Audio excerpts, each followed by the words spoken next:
Shalom Bapak Ibu yang dikasihi Tuhan, sebelum kita membaca Alkitab firman Tuhan, mari kita berdoa.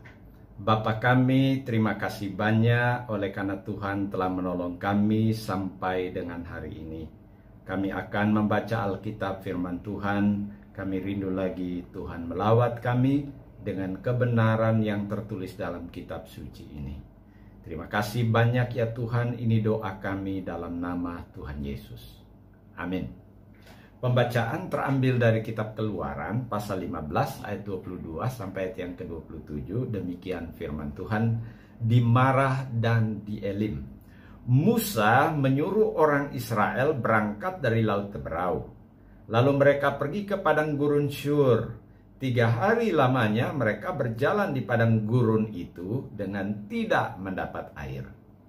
Sampailah mereka ke Marah, tetapi mereka tidak dapat meminum air yang di Marah itu karena pahit rasanya. Itulah sebabnya dinamai orang tempat itu Marah. Lalu bersungut-sungutlah bangsa itu kepada Musa, kata mereka, "Apakah yang akan kami minum?" Musa berseru-seru kepada Tuhan, dan Tuhan menunjukkan kepadanya sepotong kayu. Musa melemparkan kayu itu ke dalam air, lalu air itu menjadi manis. Di sanalah diberikan Tuhan ketetapan-ketetapan dan peraturan-peraturan kepada mereka, dan di sanalah Tuhan mencobai mereka.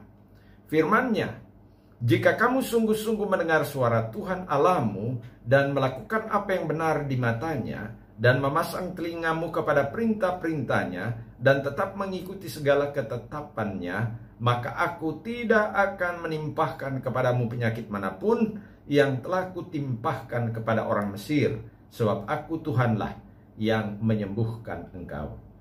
Sesudah itu sampailah mereka di Elim. Di sana ada 12 mata air dan 70 pohon korma. Lalu berkemahlah mereka di sana di tepi air itu. Bapak Ibu yang dikasihi Tuhan, perjalanan umat Tuhan keluar dari Mesir ke tanah perjanjian adalah peristiwa yang sangat penting dalam sejarah keselamatan. Sebab janji penebusan yang akan dikerjakan oleh Kristus di kayu salib tidak terjadi di Mesir, tetapi terjadi di tanah perjanjian. Setelah bangsa ini menyeberangi Laut Teberau, oleh karena mujizat Tuhan, air terbelah menjadi 2. Umat Tuhan kemudian melewati padang gurun Syur. Alkitab menuliskan bahwa selama 3 hari mereka berjalan dan tidak ada air. Tentu situasi dan kondisi yang sangat sulit. Sebab ini bukan hanya masalah haus, tetapi juga ancaman kematian. Mereka melanjutkan perjalanan dalam kondisi yang sangat berat dan kemudian sampai di satu tempat yang ada air. Tentu ini sangat menyenangkan dan menyukahkan. Tetapi sayangnya airnya pahit. Itulah sebabnya tempat itu dinamakan Marah. Peristiwa yang sangat berat ini menjadikan umat Tuhan kemudian bersungut-sungut kepada Musa. Seolah-olah Musa bersalah dan menanggung semua persoalan.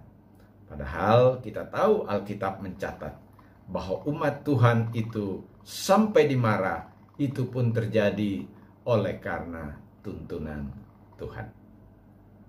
Sikap Musa jelas menghadapi pergumulan yang berat ini. Ia berseru kepada Tuhan. Dan kemudian Tuhan menunjukkan sepotong kayu kepada Musa. Dan ia melemparkannya ke dalam air, dan air itu menjadi manis. Setelah peristiwa ini, mereka sampai ke tempat yang bernama Elim. Di sana ada 12 mata air dan ada 70 pohon kurma. Mereka berkemah di sini.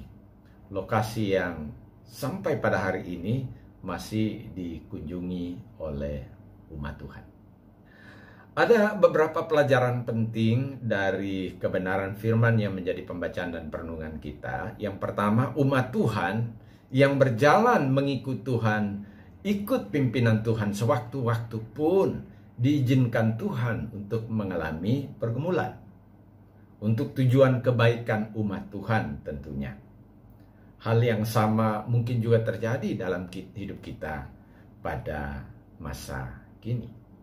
Yang kedua, menghadapi pergumulan yang begitu berat dan tantangannya adalah nyawa, kita belajar dari Musa yang berseru-seru kepada Tuhan, bukan seperti umat Israel yang bersungut-sungut kepada Tuhan.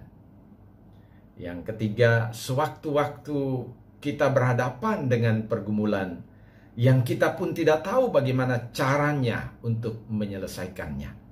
Tetapi firman ini sedang mengajak kita sejenak untuk merenung dan mempercayai bahwa Tuhan kita Yesus Kristus adalah Tuhan yang peduli kepada kita sebagai umat-Nya. Dan biarlah kita meyakini dengan terang sebagaimana tertulis dalam kitab suci ini, bahwa Tuhan dapat melakukan hal yang tidak mungkin bagi kita, tapi mungkin bagi Tuhan.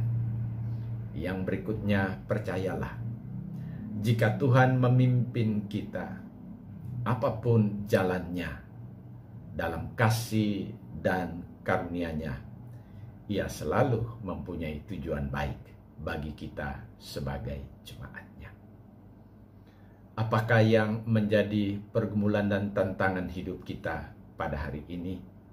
Marilah kita terus mempercayai bahwa Tuhan kita Yesus Kristus adalah Tuhan yang mengasihi, yang setia, yang selalu peduli kepada Bapak, Ibu, saudara-saudara, dan kita semua. Kiranya Tuhan Yesus memberkati. Amin. Mari kita berdoa. Bapa kami sudah membaca Alkitab.